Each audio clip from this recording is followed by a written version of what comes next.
Hey guys, welcome back to the From Mourning to Meaning interview series, where we're learning how to break through the intolerable grief and return to meaningful living. I'm Laura Isabel, and today I have with me Tracy Massey, who is a breath of fresh air. Tracy inspires women to live an empowered life. She sheds light on a unique perspective of grief. So, welcome, Tracy. Thank you so much for coming. Thank you for having me. I'm honored and excited to be here. Of course, the pleasure's all mine. Now, Tracy, I know that when you've got to this, when I spoke to you, I'm sorry, you were going through your February through May, because I know you've suffered a lot of losses from February through May. If you want to tell us a little bit about that, how you put that apart so that you can take your time on those months. Well, during those months, like you said, I've had many losses. I lost my mom, my aunt, my godmother, my daughter, my cousin, one of my best friends. So not at the same year, not in the Thankfully. same year, but different years, but all of them happened during that time. And I realized that during that time, I started to just feel out of it, to make it plain. And it was a lot of heaviness, a lot of sadness, a lot of anger, all of the emotions just overwhelmed me during that time. So when I figured out, okay, this is how I feel every year, let me do something that's going to help me heal and recover and just do better during that time. So I started to focus more on things that brought me joy, because one of the things with dealing with depression is you stop doing things that you enjoy. So I realized, okay, there's a bit of depression that comes along with this time of year. So let me do things that I enjoy. And the great thing about it, during this season, it's beginning to be spring. So I It's can true. get outside and enjoy the sunshine, enjoy the weather. I can hang out with friends when we're not in the middle of a global pandemic. But you know, things like that help me to just get myself back into a better mind space and a better healthy space and get physical and things like that. So when I realized that this season was approaching, I started to be more proactive than reactive. That's awesome, and I love how you. I mean, it's coincidence that everything is together. It's not always like that, right? But it's so nice that you're able to have it all together and able to take that time.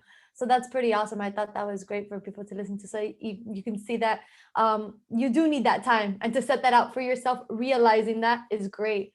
But I know there was one particular experience of yours that led you to where you are today, that led you to grief coaching. What experience was that? If you could tell us a little bit about that story as well. Well, in 2006, my daughter passed away suddenly. She wasn't sick. She was an athlete. We were at a family dinner and all of the kids were outside playing, and then all of a sudden she collapsed. And I actually had to perform CPR on my daughter. And so she ended up passing away, but that started a trigger. That triggered me. Of course, it would trigger any parent, right? Yeah. But that triggered me to start actually facing my grief, because prior to that, I had lost my mom, I had lost my godmom, but I had never dealt with the losses. And Mm. so when she left this earth, it was just like, what do I do now? So I really had to face it. And it wasn't until years later that I saw that grief coaching was a thing. And what I found was, when I went to get my certification, I barely made it through the certification because the course was just so depressing. Like, it took me back to a space where I was deep in the dumps. And I was thinking, I am not going to make it through this. I'm actually going to quit. And it took the persuasion of friends and family and mentors who said, Tracy, you're what's needed in this space, because you are totally different than what's out there. And I agree now, because nothing about me looks like grief. And I wanted to put my spin on it and just show people that you can survive, not only survive all of these things, but you can actually thrive through them. you can live life through them. And so now what I do is I teach women who have been affected by tragedies and losses how to disrupt the cycle of grief, because I'm living proof that, yeah, I've had all of these losses, but baby, you can make it. You can be prosperous, you know? I love that. Love that. Now you say that we can disrupt the cycle of grief, but what do you believe is the cycle of grief? How do we Oh notice we're gosh. in the cycle of grief? Oh, okay. So a lot of grief is not a subject that a lot of people talk about or Mhm. teach or deal with. And I know, like, especially in my communities, a lot of people say, well, just pray about it, you'll be fine. And I'm a huge advocate for prayer, but it takes a little bit more to get out of that. Like, I use prayer for me as a tool to deal with the grief. So some of the cycles, in no particular order, are anger. There's bargaining. There is, let's see, let me think. There's pain and guilt, of course. There is depression. There's hope and acceptance, which a lot of people don't get to, but I'm starting to teach people how to get to that point. There is the upward turn where you start to come out of it, but then something may happen and you kind of go back in a cycle. So a lot of times people don't recognize what these cycles are and when they're hitting. So what I do is teach women how to recognize you're here, so let's do something to help you disrupt it. And when I say disrupt, one thing I want people to realize is that grief does not stop, because grief comes in different ways. It's not just death. It could be you moving to another city. It could be a friendship that ended or a relationship that ended. It could be you leaving a new job. So it just disrupts your life. So you have to disrupt the grief. Awesome. So you wouldn't so much say that disrupting grief is stopping grief on its tracks. It's basically seeing No. where you're at in grief at that very moment and Yeah. stopping the symptom at that moment. Tomorrow might be something else that you might have to disrupt, in other words, right? Tomorrow will definitely be different. It will Yeah. definitely, especially Aw- when you first experience a loss, it's going to hit you and you go into shock. So that's actually one of the stages. You go into shock and you're like, did that just really happen? No, that didn't happen. But then something may happen, like you may hear a song that reminds you of that event and it takes you right back. So you always have to think, okay, grief is going to always be present, because once you had something and you lost it, you're going to remember what that thing is, right? Or that person is. So when something triggers you, all of those emotions and those feelings and those stages will pop back up. But then you have to do something to say, wait a minute, I don't have to go down this road again. So let me do this to disrupt it. So yeah, grief is always present. Yeah, definitely. And I love how you said, going back to something you said in the beginning, how your daughter's passing helped you deal with your mother's passing and all other passings before that as well, because you actually hadn't worked them out yet. How did you come to that realization? Was it, where did you realize I never got over all those griefs? I just pushed them away.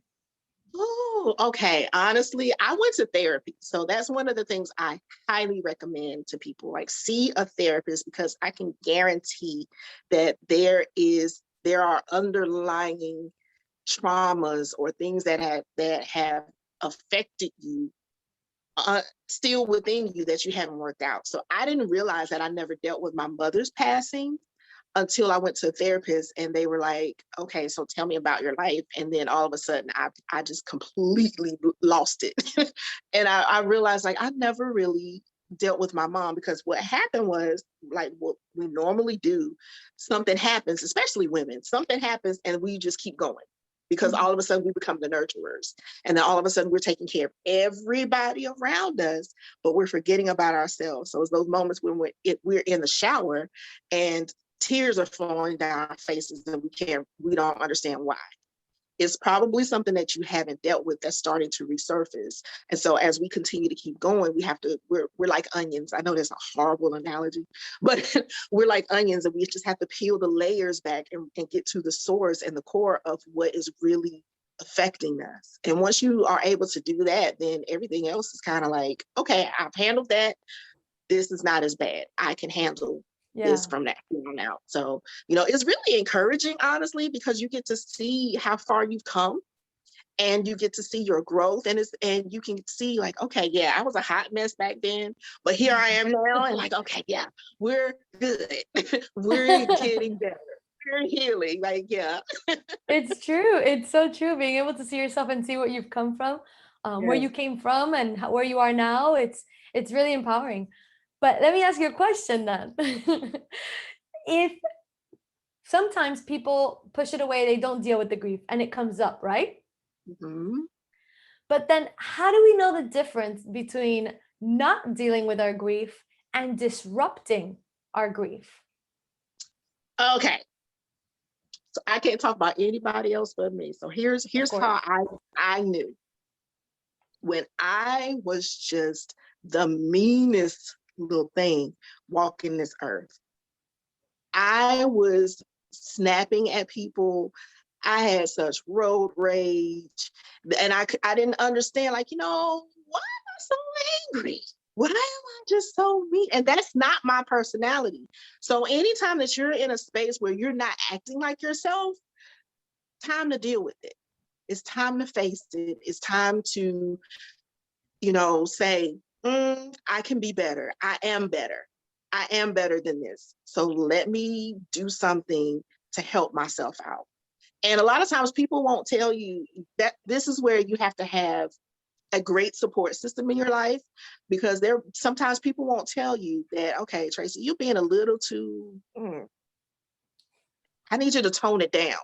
And when you have people in your life who are able to speak into your life and tell you, I need you to tone it down, and not just some random stranger telling you to tone it down, then you got to. So I would say pay attention to changes in your personality, changes in your routine. If you stop doing things that you normally love and enjoy, if you stop going around the people that bring light, changes in what you watch on TV, changes in how you eat. And it can be minor things. So you have to really know yourself, and you have to have people in your life to know you as well. So they can tell you, no, no, no, ma'am, no, this is something's off. So let's deal with it. Yeah. So what I'm picking up, tell me if I'm wrong, is more that when you're kind of disregarding grief or not dealing with it, you're kind of ignoring it. So it's you look the same, you look exactly the same, but there's something there that you're obviously not taking care of.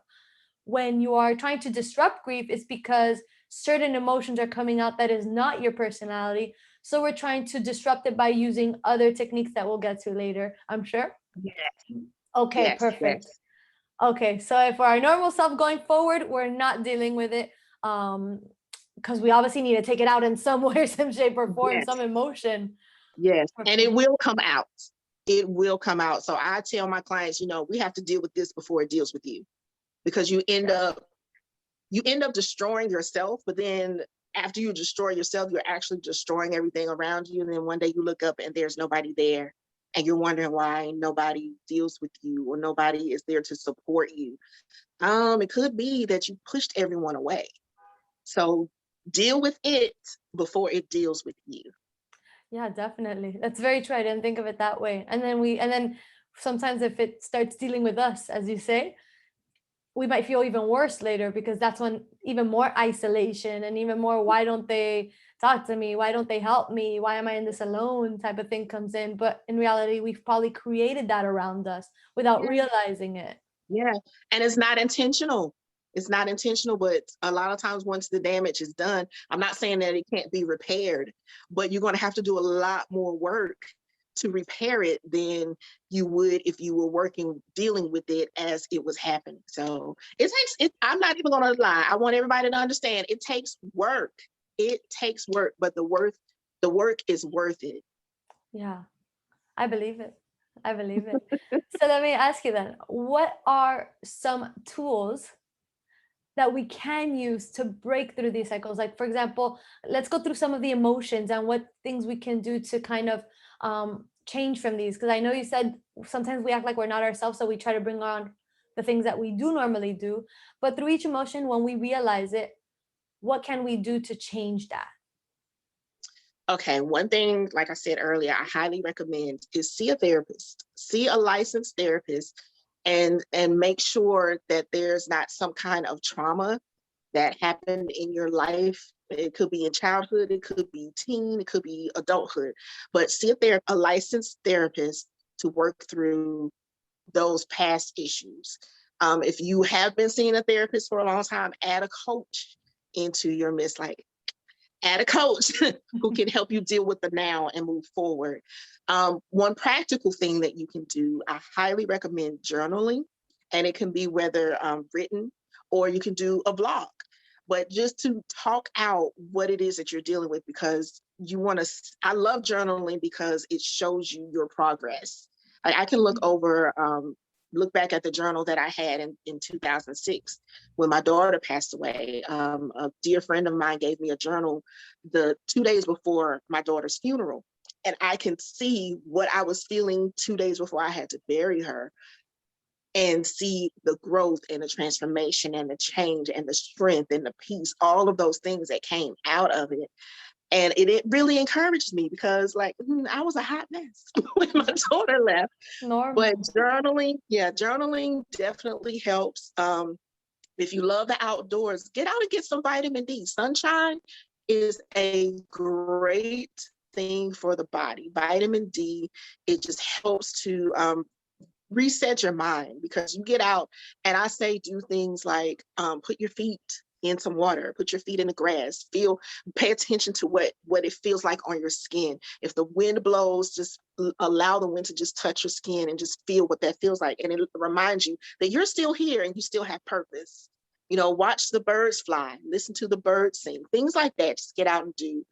Music, I recommend music. I love to put on worship music. I love certain artists that I put on. Like, you put on some Beyonce for me, and I turn into her. Like, you cannot tell me that I'm not Beyonce. And just get up. You find yourself dancing, and that helps you to get active and just move around, because a lot of times we don't feel like getting out of bed.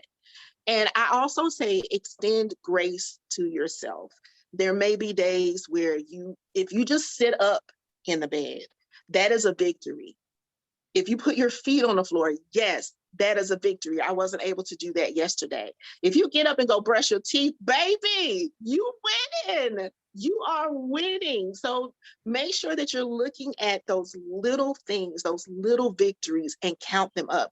One great thing that I do as well is called a gratitude jar. So what you do is you take a jar, like a little mason jar or anything that has a twist top or a cap on it, and you just take slips of paper and write down something that you're grateful for. Write down something that happened today. Like for instance, I am grateful that I sat up in bed today. Put that in your gratitude jar. And so when you're having a moment, open up that jar and just read the small victories that you've had, and it changes your mindset. Yeah, definitely. I think that's something I once told someone who was also going through the death of a father, and she reached out to me, and I was telling her, and she had this thing that she wanted to get better so fast, that she wanted herself to do so much. And that Yeah, was one thing I really told her. I mentioned to her how, like you said, getting out of bed is a huge victory. If that's something you can't do, then that's a victory. And I think that goes back to something you said as well with writing and all that and going out to the outdoors. Sometimes we don't feel like doing that, right? So for example, we go to write. Sometimes we're only going to be able to write one sentence, but hey, we're writing down one sentence, and little by little, it's going to come out, it's going to flow out. And before you know it, you're 3 months out and you're like on page 5, and you're like, I got three more to go to tell everything that I'm feeling. But it exactly. starts somewhere. We have to start with that one word, just like with that one foot out the door. You might not want to be there, but 10 minutes to just get out, do something different, feel a little bit of a fresh Mhm, air, some light on you. And mhm. those little things, people think it has to be so big, and it really doesn't. Just the smallest things make the biggest difference, and we have to be proud of those. We really do. I love the Yeah, mason jar idea, because we yeah, really do have to be proud of those small moments that we do, and the small victories that come across, because there's some every day we just sometimes say, nope, that's not one, right? We just right. disregard it completely, although it's right there. So that's awesome. It's true. Very true. And it's And those small victories. If you think about, if you look at the how water runs. So say you have a small stream of water, and hundreds of years later you go back to that same space, because the water kept flowing, it's going to go through the grass, the dirt, the rock. Next thing you know, you have a waterfall. Not next thing you know, but thousands of years later, you have beautiful waterfalls. Volcanoes erupt, and then it doesn't make islands instantly. But if you look at the Hawaiian Islands in the US, they started from volcanoes, but it took hundreds of thousands of years before that happened. So you have to think too, that's how your grief process is going to go. It's not going to happen overnight, but if you keep doing these small little things, they become ginormous things. And next thing you know, you're standing on top of this mountain looking at your beautiful waterfalls. And you can look back at your life and think, wow, I did that. I made it through that. So you really feel like, okay, I can accomplish anything, which is where It's true. my wish is for everyone to be, is to realize that even though you've been affected by this thing or these things, you are still here. You are still here with purpose. You are still here. You matter to somebody. So don't think Definitely. that you are not worthy of these victories, because you are. You are. Definitely, definitely. And everyone needs to know that and needs to hear that, because sometimes they forget. So it's very important that they understand that. Mhm. Definitely. And talking about small victories, I know we're going to go really small right now, because we're doing small victories because sometimes it's just harder to go a little bit bigger. So, would you say that finding ways to improve your mood comes before your mindset, or is it together? I believe it's together. I It's believe it's together. together, because it first starts in your mindset. For instance, prime example, just my past grief season, there were days where I didn't want to get out of bed. So I would literally roll over and, and roll over on my back and just say out loud to myself, Tracy, you are worthy of sitting up in this bed. You can do this, girl. Come on, activate those abs. Let's go.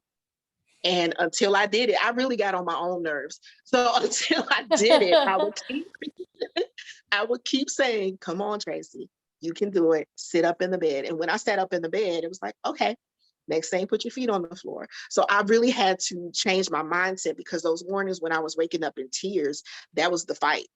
I knew that I was going to have to do something to make myself get up. So once I got up and then I looked at myself in the mirror, even with tears streaming down my face, I would say, okay, Trace, you can wash your face, you can get it done. So yeah, start with the mindset and then apply the action, and the action changes your mood. So it's like a formula: mindset, action, mood. Ma'am.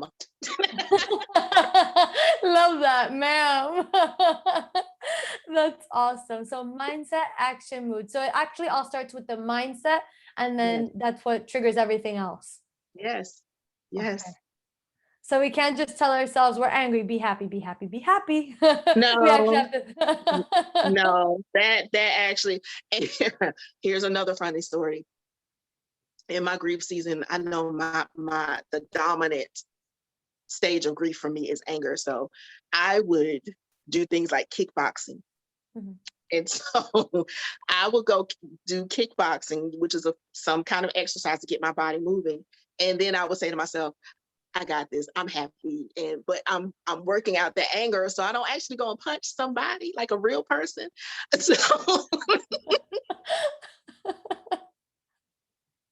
So I had to apply the action to work out this anger, because I can't be going around punching people. That's not cute. So let me find a way to work this anger out and be a good person to society.